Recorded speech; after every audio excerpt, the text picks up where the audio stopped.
Astros. Framber Valdez and the pitchers throw a shutout. Jose Abreu goes deep. Tucker looks great in the leadoff position, and an inspiring story from George Springer. We'll talk about this on tonight's Locked On Astros.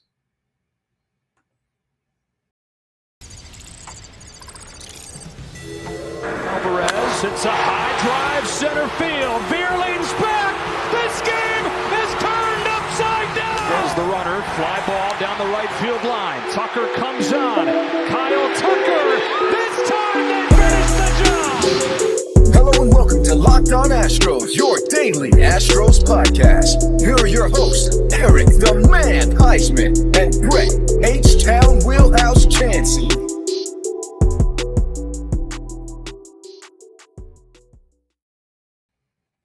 Hey there, everybody. Welcome in. This is Htown Wheelhouse with Locked On Astros. Tonight's episode is brought to you by FanDuel Sportsbook, the official sportsbook of Locked On. Make every moment more. Visit FanDuel.com/LockedOn today to get started. Welcome in, guys. This is Htown Wheelhouse with Locked On Astros. You can find me at Htown Wheelhouse on Twitter, Instagram, and TikTok. You can find the show at Locked On Astros on Twitter, Instagram, Facebook, and TikTok. You can find me also at Stros411 on Twitter, Instagram, and Facebook. Always positive, always Stros. Eric the Man Huysman is at the rodeo tonight, or I should say Rip Huysman. He's there hanging out at the HLSR tonight, and so he will be back this next week. Thank you all for tuning in to Locked On Astros. Remember, we are your team every day. We've got a great episode for y'all tonight. We've got some things to talk about. Framber Valdez, Christian Javier, and the whole pitching crew threw a shutout. I know it's spring training, but we saw some good things. Also in segment 2, we're going to talk about the offense, Jose Abreu, and Tucker hitting leadoff and how successful that's been in the young guns.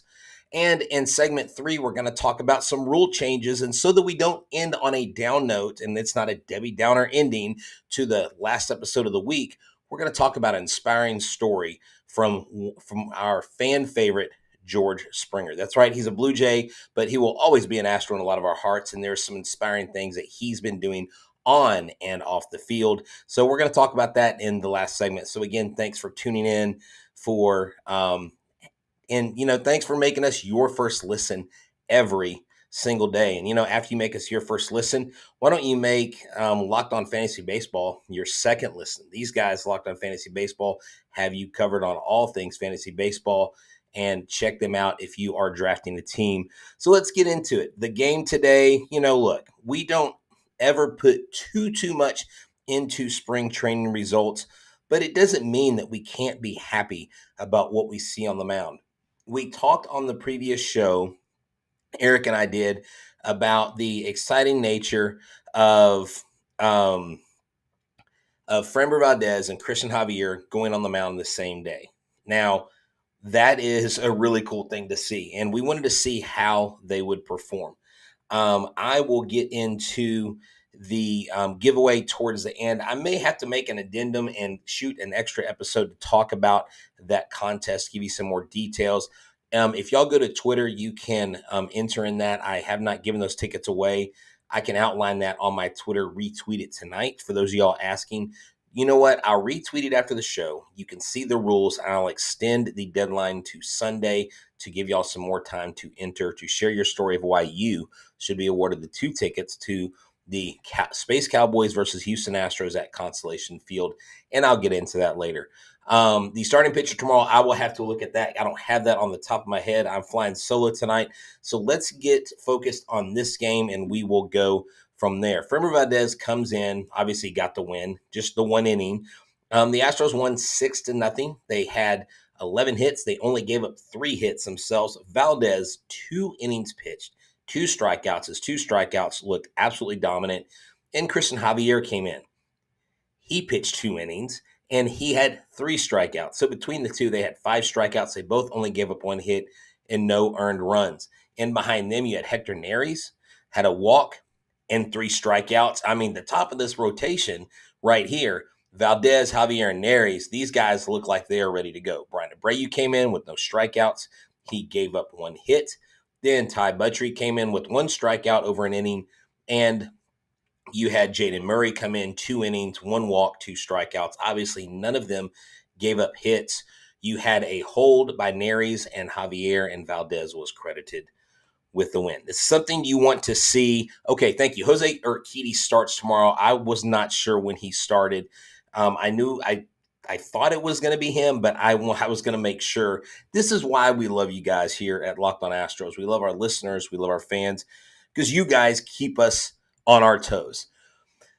This starting pitching, I know there's been a lot of talk about Lance McCullers not being healthy, about Justin Verlander being gone, and who's going to be the sixth starter. We still have Javier. We have Valdez. We have Urquidy. Luis Garcia looks sharp early. And it's going to be Hunter Brown or Belak or someone like that that's going to come in and fill that last remaining role, that spot in the roster. And I think the Astros are set up nicely because they have the bullpen pieces as well. What's great is if they add to the bullpen, it's because they have confidence in a guy coming in and maybe replacing somebody, maybe being in the place of another person. And I don't know who all that is. I don't know exactly. Like I said, right now, I'm just kind of going on surface understanding of, I know the Major League roster is full, and I know we've got certain people up there, but I think you have a chance and you have a depth in the relieving roles outside of the relief core you had last year, that you've got some names that can make a move and will be up here contributing more than just the other guys. Thank y'all for following us. Thank you for listening every single day. I appreciate it. Look, Carl says it right here. He says it best. Our pitching staff is confident, period. He says, look, he says, I live in the Dallas area now due to work, and this keeps me connected to the Astros. Thank you, Carl, for listening to Locked On Astros. Myself and Eric, we take great pride in what we do here at Locked On. So thank you so much for the compliments. I appreciate y'all tuning in. I mean, it's Thursday, or if you're listening on Friday, welcome to the weekend. That's right. And if you're in Houston, it's rodeo time. Go have fun. Go get some fried Oreos. Go get some fried ice cream, some barbecue. Go watch some people wrestle some cows or whatever y'all do at the rodeo. Or you know what? Go watch the College Baseball Classic, the Shriner Baseball Classic at Minute Maid Park. I mean, if you don't have to wait for baseball on opening day. You can go then. Now, if you're listening and it's before 10 a.m. on Friday, tickets go on sale to the general public that's left for opening day. And I have to out myself a little bit here. I was complaining a little bit about opening day prices. But when the missus gives you the green light to buy tickets for opening day, you don't complain about the price. You just say, yes, ma'am, and you do it. And so Eric and I have secured our opening day tickets for the Houston Astros. Now, unfortunately, because of our day job, I don't know if Eric will. I'm not going to be able to be at the festivities during the day, but we definitely will be at the game. And whoo, boy, those prices were high. All right, so the pitching today was phenomenal, and I loved seeing what I saw. I love that our guys that are getting ramped up for the World Baseball Classic, and I want to hit on this before we go to the next segment and talk about the offense. We have 12 players. We have 12 players that are going to the World Baseball Classic. I think that's the most of any team. Some people are concerned about that, and I understand the concern because that's a lot of players that are going to be playing extra baseball. It can have an adverse effect. It could also have a positive effect. They can get ramped up early, which means they'll be closer to maybe not midseason form, but closer to May or June form versus April form. So there you go. Maybe I don't want to say the blessings and the curse, because it's not a curse. These guys are very proud to play for their country, and they should be. Major League Baseball allows it, but like I mentioned on the show last night, the clubs are in contact with the teams for each country are in contact with the front offices and the GMs to make sure they understand about like how much playing time they get and things like this. The WBC, I believe, is going to be aired on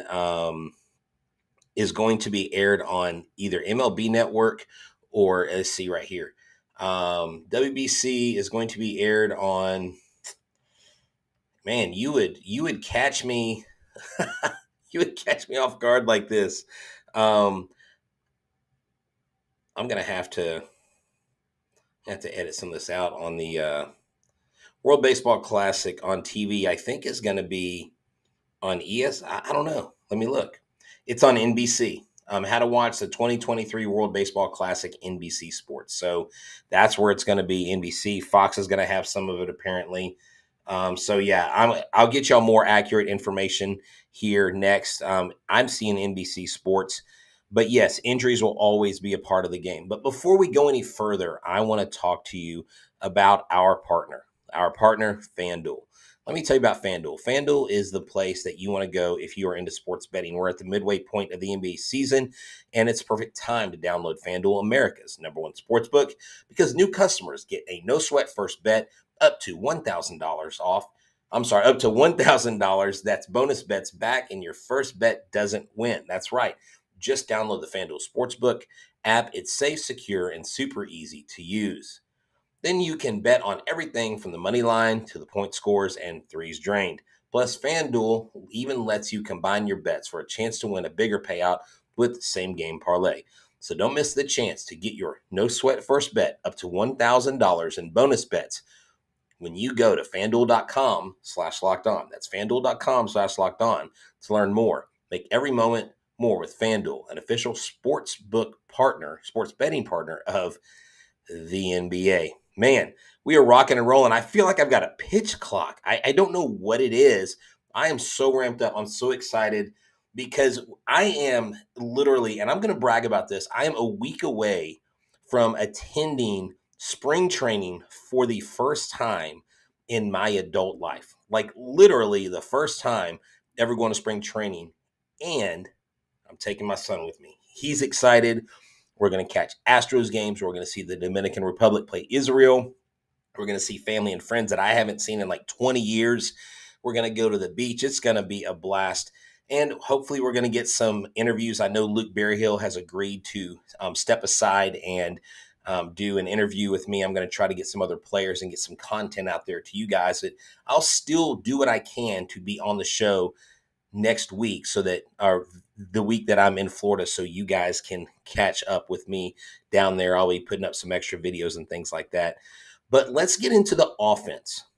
This offense is going to be just an absolute machine and a force to be reckoned with.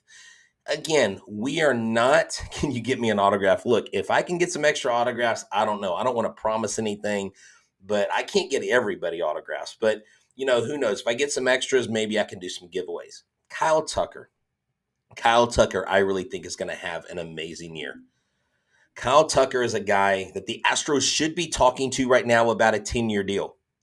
He is that player. He is the player that should be getting an agreement worked in right now. 10 years, 30 plus per year. Kyle Tucker needs to be that guy. Springer wasn't that guy. Cole wasn't that guy.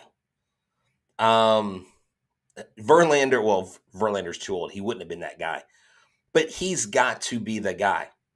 He's batting .500 right now. I know it's spring training. But you know where he's batting .500? He's in the leadoff spot. Can you imagine Kyle Tucker hitting leadoff and hitting .340 with 40 home runs and 35 stolen bases and 130 RBIs? 980 OPS. I mean, 170 hits, 200 hits. I mean, what Kyle Tucker can do at this offense, being in the leadoff and with the speed on the base paths he has a chance to be in the lead in the running for MVP.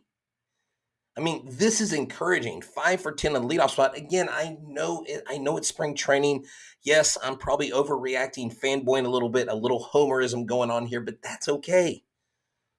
Because Jose Altuve's been that guy, and I know he hits better statistically, 30, 40 points higher than his career average when he's in the leadoff spot, and I get that. But if Kyle Tucker can be the dude, I mean, if Justin Dearden is a sleeper, surely they're taking notice of what Kyle Tucker's doing. And he's about to go play the World Baseball Classic. So this dude is about to get paid, y'all. He is about to have a banger of a year.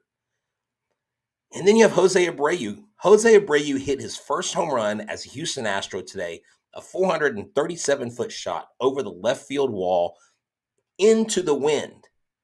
And when he hit that home run, he sprinted around the bases. He absolutely sprinted around the bases. And Joe, that's something to be said. And I'm not taking anything away from Bregman. He says Bregman or Tucker. Look, the way Bregman's been hitting since the postseason, the way his confidence is coming into this season, I could see him leading off. This team is full of top 3 hitters. You can take 1 through 7 and put them in a 1, 2, or 3 spot on any team in the major leagues. That is how good this team is. And yes, Colleen, she is speaking the truth. He's showing them why they should have paid him $7.5 million. Now, I will tell you this, Colleen, from talking to David Sampson and other people that have been executives in baseball, the Astros got a favor by the arbiter because the Astros don't decide that, the arbiter did. The arbiter decided that the Astros deal was fair. If they do make a contract negotiation, that $2.5 million would make a huge difference over the years in AAV and what they would pay him. So he says this: who would you rather have? This is from Darby. Who would you rather have, Alvarez or Altuve?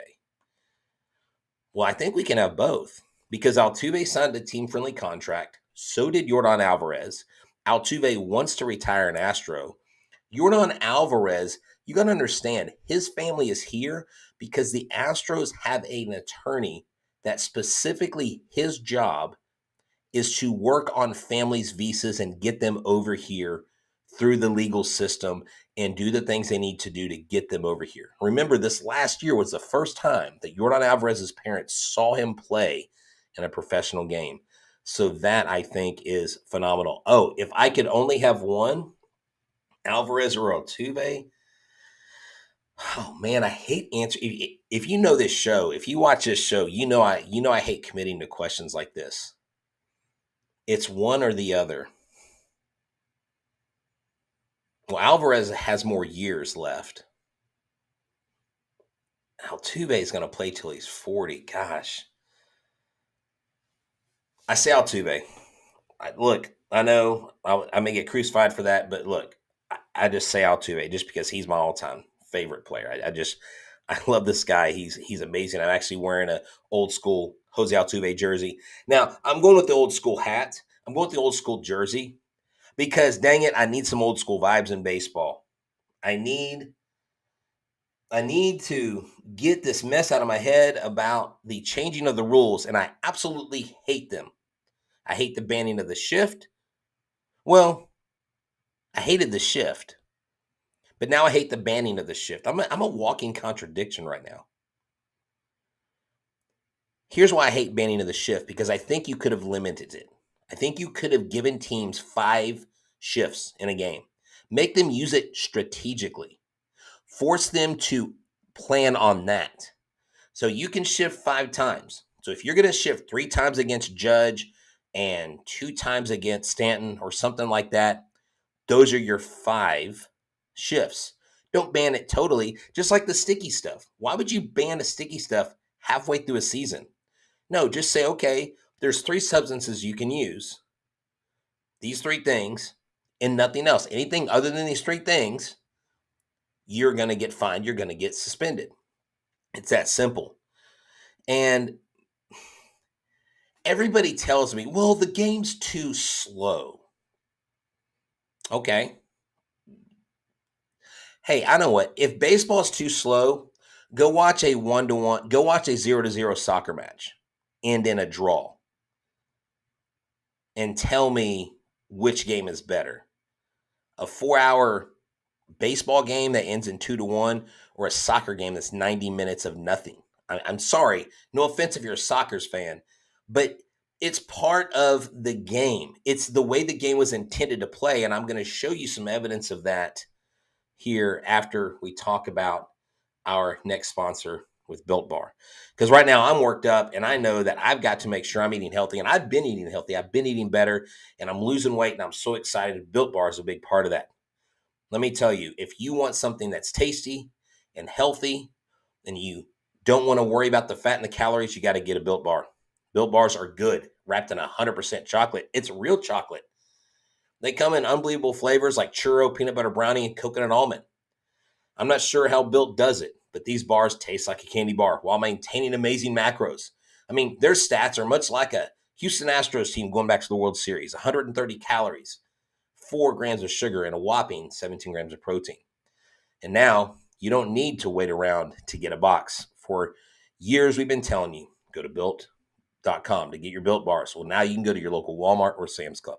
That's right. Head to your nearest Walmart today. Walk to the pharmacy section, grab yourself a Built bar, box of Built bars, and you can pick up a 4-bar box of cookies and cream, double chocolate, or coconut puffs. Or when you go into Sam's, say, hey, where are my Built bars? They say they're right over there, buddy. Grab you a 13-bar box of their hit flavors, brownie batter, or churro. You'll thank me later. Built.com, the best bar in the biz.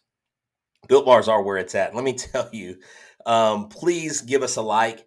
Please give us a thumbs up. If you haven't subscribed, do so. We just hit 7,000. We are rocking and rolling here in 2023. The Astros are going for back-to-back titles. We're trying to hit numbers goals that you've never seen us hit before, take it to new heights, and we can only take it to new heights if you, our listeners, help us out and share by word of mouth. Talk us up. Tell your friends, tell your neighbors, tell your cousins, tell your brothers and your sisters, everybody around that Locked On Astros is the premier Astros podcast because we are your team every single day. So we talked about the pitchers. We talked about the hitters. Let's talk about the rule changes. I want to show y'all a couple things, just a couple pictures, okay? It's one picture for this and then a few pictures for George Springer. Jeremy Booth from KHOU Channel 11. We're part of the Tegna Media group. They're also Tegna Media. This was a video. I didn't want to play the video because I don't have the rights to play the video, but I paused it right on the right spot. And it says right here, someone will get hurt if this keeps up. It's a certainty. Now, if you're listening, I'm showing them a picture that is paused where a pitcher was literally stepping to the mound. The ball that he's holding about to pitch is down. His glove is up, and the umpire is stepping out behind the plate calling time or stopping the game. And he points to his watch and he calls a ball forward. And Jeremy Booth basically says, someone's going to get hurt if this keeps up. It's a huge problem I have with this. This pitch clock is absolutely absurd. It's too short. It is too stringent in certain times, okay? There was an incident today where the pitch comm for one of the Brewers pitchers, I believe, was out. So when it was out, he went to the catcher, and of course, they're not thinking about dropping signs because they're trying to keep from stealing signs, so they have pitch comm. Remember, pitch comm is what's in their hat. They hear the catcher pushes a button, the pitcher hears slider, fastball, changeup, whatever. He can't hear it. His pitch comm is out. He walks to the catcher. The catcher says, this is the pitch. He goes back to the mound. Before he throws a pitch, before he gets back to the mound, the umpire says, it's a ball, it's a ball. He gets a ball penalty because the pitch comm is out. I was like, this is really, this is dumb. It's almost like we let someone in the government figure this out, like someone from the post office figure this out. Like, this is the kind of cockamamie thing that you see in organizations where they just don't do the right thing ever. And this was kind of my caricature tweet about it. I said, in 2022, this was a logic. Let's eliminate sign stealing. Okay, well, what do you propose, sir? Let's give them an electronic signal caller. That sounds logical. Let's do it. Now fast forward to 2023. Hey, we got to speed up this game. It's too damn long. Give a pitch clock. Well, but what if the pitch comm fails? Oh, that's okay. We can just reset the timer, right? Nah, just give them a ball. I mean, think about it. It's counterintuitive. It's counterproductive. It makes no sense whatsoever. It makes no sense. There are so many flaws with this. You have guys like Ben Verlander, a 5-year minor league veteran, friend of the show. You have Jeremy Booth, who is a talent evaluator for future MLB talent. You've got other people. Will Middlebrooks, who has a podcast, talked about how he didn't mind awarding a strike to a batter that takes too long, but he thought that there was not enough break or leeway in the clock resetting or the clock being set long enough. And when it started, he said a batter, if his bat is not up in the still position, the umpire can call a strike. So he's like, sometimes they swing their bat, you wave it around, but you're in the box. Your feet are in the box. You know the pitcher can legally pitch. But because your bat isn't up here and you look ready, the umpire can judge you're not ready and call a strike. Complete cockamamie bullcrap rules. So a batter can call a timeout, I believe, twice in an at-bat. I think it's twice in one at-bat. And they can do that, but I don't like it. It's not fun. Nobody who watches baseball that I've talked to thinks it's a good idea. Everybody's like, well, now if I get up and go get a beer or a soda or a hot dog, or I want to go buy a jersey, I want to go buy some merch, to support my team, I may miss like an inning and a half being gone for 10 minutes, to where when I leave and come back, there might only be one out. There might still be the second guy up. And that's a part of the beauty of the game.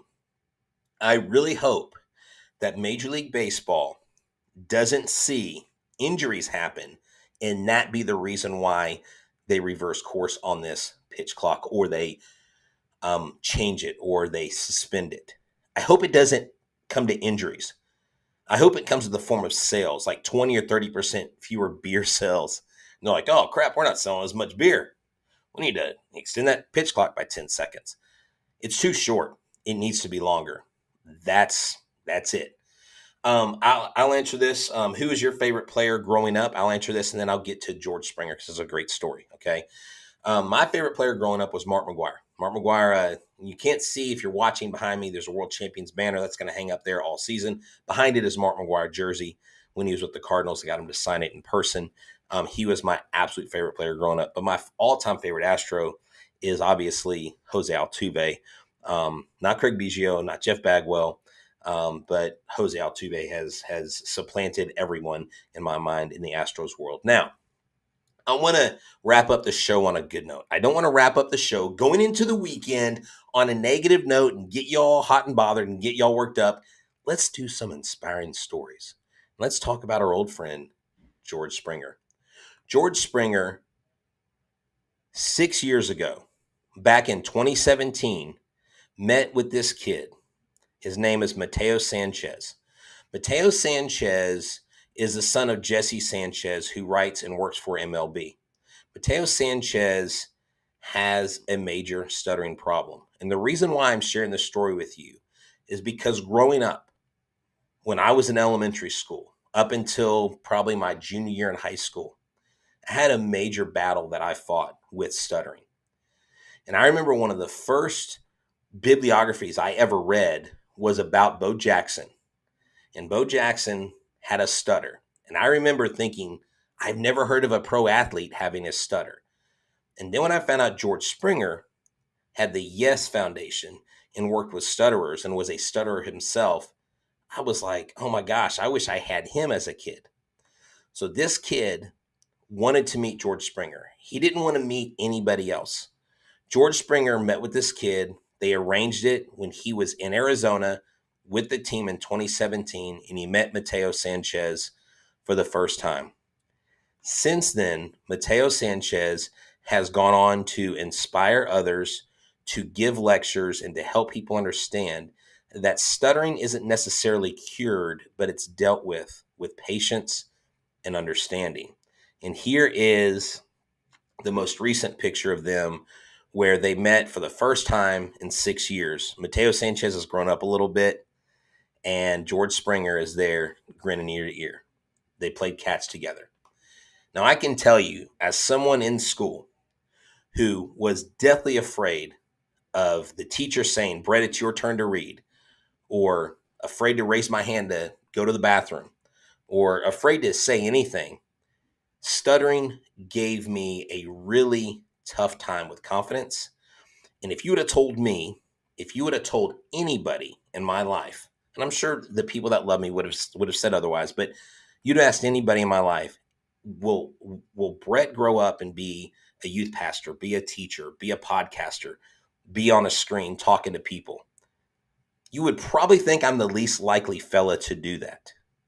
But because I persisted, because I worked on it, and I believe in my heart of hearts that God helped take it away from me, this story is super, super inspiring to me, because you have a kid that's inspired by an athlete who doesn't shy away. And if you notice George Springer, he does not shy away from the camera. He does not stop doing, or he hasn't stopped doing interviews. He actually does more interviews. The more prominent it became that he was a stutterer, the more interviews he did. And so George Springer having this story about him and seeing him inspire this kid in this way reminded me of myself, remembering that I longed for someone as a child to look up to.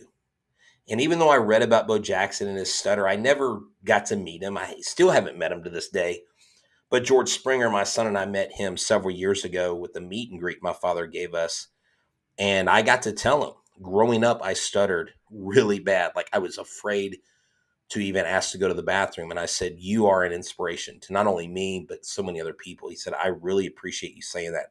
Thank you for sharing your story with me. And he listened. And it was amazing. So thank you so much for tuning into Locked On Astros. I wanted to end on a good note. This has been a great week. We've seen some great things come out of camp. Yordan Alvarez will hopefully start swinging a bat soon. He is hopefully going to be progressing to where he's there opening day. Eric and I will be going to opening day. We got our tickets. I'm going to retweet and extend the Space Cowboy Houston Astros March 27th game, 2 tickets that I'm giving away that I purchased. They're not from Locked On. They're not from Tegna. I purchased them from the Htown Wheelhouse funds, which aren't many, but they're there a little bit. And I'm going to announce that Sunday night. So I want y'all to be on the lookout. Look on Twitter. I'll probably put it on Facebook as well.